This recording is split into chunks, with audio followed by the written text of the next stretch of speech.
Hi guys, Ian here. Welcome to another video to my channel.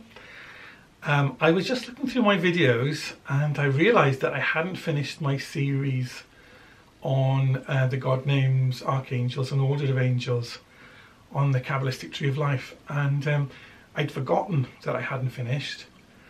And it reminded me of another principle that I try to live by, and I think I've made a video on this as well. Why it's important to finish what we start. Once we determine that we're going to do something, we should do it, we should finish it.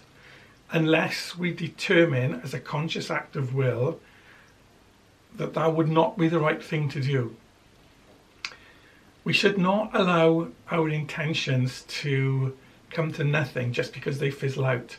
That undermines our authority, our personal authority, and our autonomy as creative beings.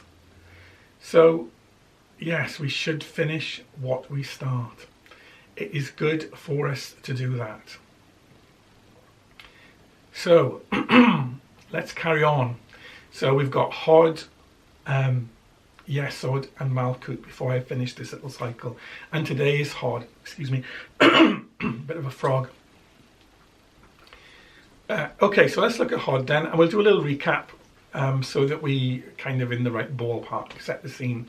So HOD is the base Sephirah on the pillar of severity, and above it we have Gevurah and Binah. Now HOD is a form Sephirah, which we would expect it to be, because it is concerned with concretizing the outputs of Netzer. Now Netzer, in Netzer, the various spiritual forces that flowed out of Keter have become individuated. So the force has become forces, the intentions, the drives, the creative urge upon which all of creation will sit flows out of Netzer. But at this stage, it's not concretized into individual forms. It is concepts, archetypal concepts, and it needs tightening up. It's a bit like an author who has the desire and has the intention and knows that he needs to write and create a book, and knows what it's going to be but hasn't really formed it yet. So like Netzer is the spirit and the energy and the intention, the creative intention of the author, and HOD concretizes it and gives it structure and form and detail. And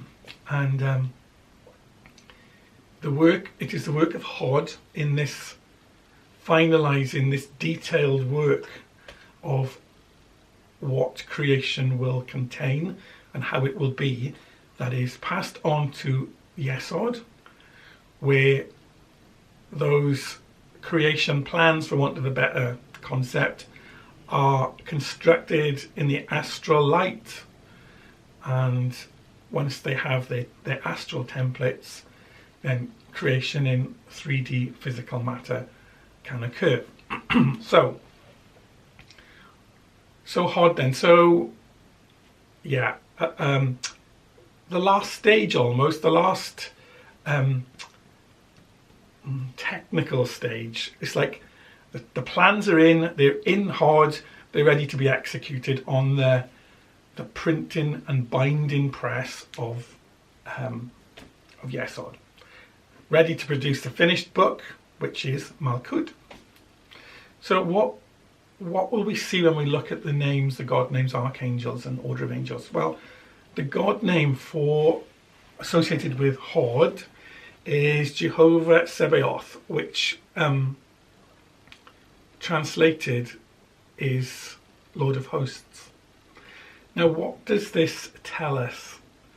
Well, to me, what it tells me is that creation was not a click of the fingers thing achieved by the divine being. The will and intention for creation flowed out of the divine, of the infinite.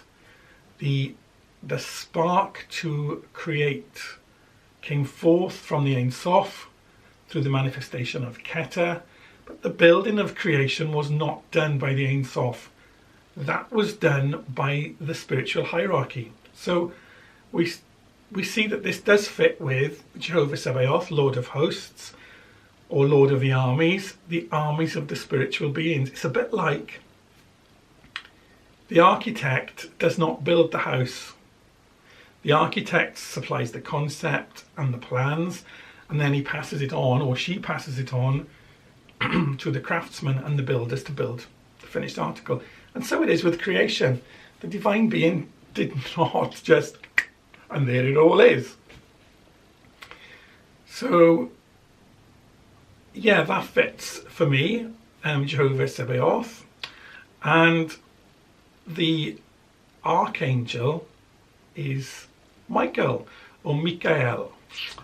Now, what do we know about the Archangel Michael? Well, we know that he is a mighty being. He is a prince and the leader of the armies of heaven. But Michael is not only a warrior, he's a protector. The association I make is that in this context, in the context of his role within the HOD function, that he is protecting the work of the infinite. Somebody knock on my door. Can you believe it? Right, when I'm making a video. Well, I'll carry on. Anyway, yes, so Michael, they're overseeing, protecting, enabling the work of the armies that are working on the process of creation. And so will we see this when we look at the order of angels? Yes, we will, because the order of angels are the Beni Elohim, the sons of Elohim. Now, the Elohim is a very interesting word, masculine with a plural end.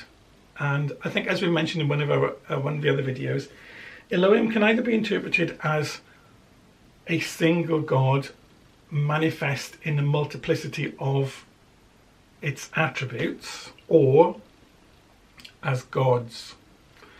And